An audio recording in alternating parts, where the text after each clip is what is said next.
दोस्तों नमस्कार। यह एक कैनाइन डिस्टेंपर का केस है। कैनाइन डिस्टेंपर पैरामिक्सोवायरस के कारण होता है। यह पैंट्रोपिक इन नेचर होता है और यह बहुत ही समान जो आदमी में मीजल्स वायरस और रिंडरपेस्ट वायरस होता है उससे समानता रखता है।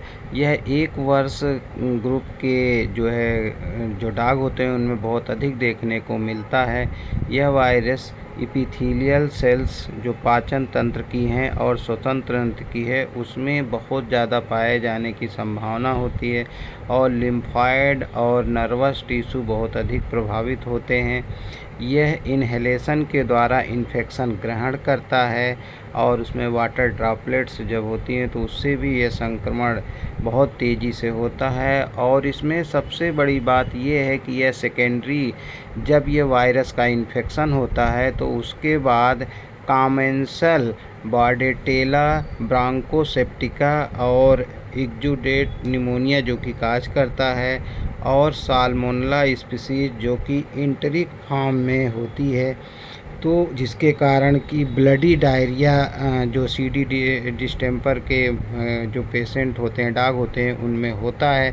तो इसमें चूँकि जब ये वायरस का इन्फेक्शन होता है तो बॉर्डेटेला और साल्मोनेला जो है पैथोजेनिक हो जाते हैं और बॉर्डेटेला ब्रांकोसेप्टिका रेस्पिरेटरी फॉर्म सीडी क्रिएट करता है और जो साल्मोनेला स्पीशीज़ होती है ये जो है जो डाइजेस्टिव फॉर्म का जो सीडी इस्टेब्लिश करती है, मैनिफेस्टेशन क्रिएट करती है।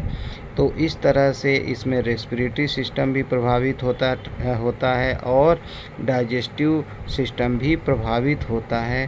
तो इस तरह से यह जो है काज करता है और इसमें क्लिनिकल जो फाइंडिंग होती है इसमें माइल्ड इन्फेक्शन होता है, जनरलाइज्ड इन्फेक्शन होता है, इन्फेक्शन विद से महत्वपूर्ण बात इसमें उपचार की होती है। तो डॉग को वेल वेंटिलेटेड स्थान पर रखना चाहिए क्योंकि इसमें रेस्पिरेशन सांस लेने में इसको दिक्कत आती है। और जो इसमें भोजन होता है वो भोजन ऐसा देना चाहिए जिससे कि इसमें लो रेसिड्यू आए। तो लो रेसिड्यू वाला भोजन देना चाहिए जैसे कि barley water, meat soup, liver, bone juice and essence of chicken खाने के लिए देना चाहिए। वायरस का कोई विशेष उपचार नहीं होता है, केवल लक्षण के आधार पर हम उपचार करते हैं।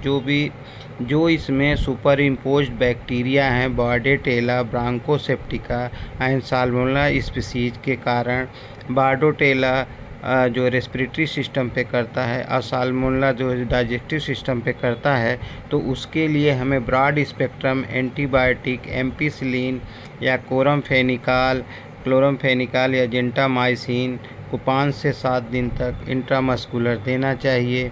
उसके बाद इसमें बुखार रहता है तो एंटीपायरेटिक देंगे और इंजेक्शन बी कॉम्प्लेक्स और इंजेक्शन विटामिन सी 100 से 500 मिलीग्राम हम देते हैं। और इसमें उल्टी आती है तो वोमिशन जिसको कहते हैं तो उसको लिए हम इसमें एवोमीन या मार्जिन जो इंजेक्शन उल्टी के आते हैं तो उनको हम देते हैं। और इसमें हम करेक्ट करते हैं डायरिया को, चूँकि साल्मोनेला स्पीशीज़ होती है तो एंटी डायरियल एजेंट भी हम इसमें देते हैं और रेस्पिरेटरी कॉम्प्लिकेशन एक्सपेक्टोरेंट भी हम इसमें देते हैं क्योंकि इसमें बहुत ज़्यादा रेस्पिरेटरी प्रॉब्लम रहती है, सांस लेने में दिक्कत होती है, हार्ट बीट बहुत तेज़ चलती है और श्वसन जो दर होती है वो भी बहुत तेज़ होती है। तो इसमें जो है ये हम करते हैं और इसमें चूँकि वीकनेस बहुत आती है, डॉग भोजन नहीं करता है और हार्ड पैड होने के कारण यह मूवमेंट खड़ा होने में असमर्थ होता है। तो इस तरह से इसमें हम डेक्सट्रोज 5% का सॉल्यूशन आईवी देते हैं और साथ में जो है ओरल इलेक्ट्रोलाइट्स भी रिकमेंड करते हैं देने के लिए। तो इसमें कुछ लक्षण जैसे कि इसमें बाईफेजिक फीवर होता है। तो बाईफेजिक फीवर जो पहले बार जब फीवर पीक पे जाता है 105 एंड एबव जाता है तो वो वायरस के कारण होता है। लेकिन जब दोबारा बाईफेजिक जैसे हमने बोला, जब दोबारा फीवर बढ़ता है और एक्सट्रीम पे जाता है तो वह बैक्टीरिया के कारण होता है, जैसे कि बैक्टीरीमिया। तो इसमें बाईफेजिक फीवर बहुत ही पिक्यूलियर होता है। यह जो है बीमारी, जो पहली बार फीवर होता है तो 8 दिन में यह फीवर डाउन हो जाता है। फिर उसके बाद ये फीवर बढ़ता है तो तेज़ी से बढ़ता है, फिर उसके बाद घट जाता है, फिर 99 100 पे ये रहता है। तो इस तरह से ये लक्षण रहते हैं। और इसमें जब एंटरिक फॉर्म होता है, डायरिया होती है, तो डायरिया में जो है खून रहता है, ब्लडी हल्का सा उसमें खून दिखाई देता है।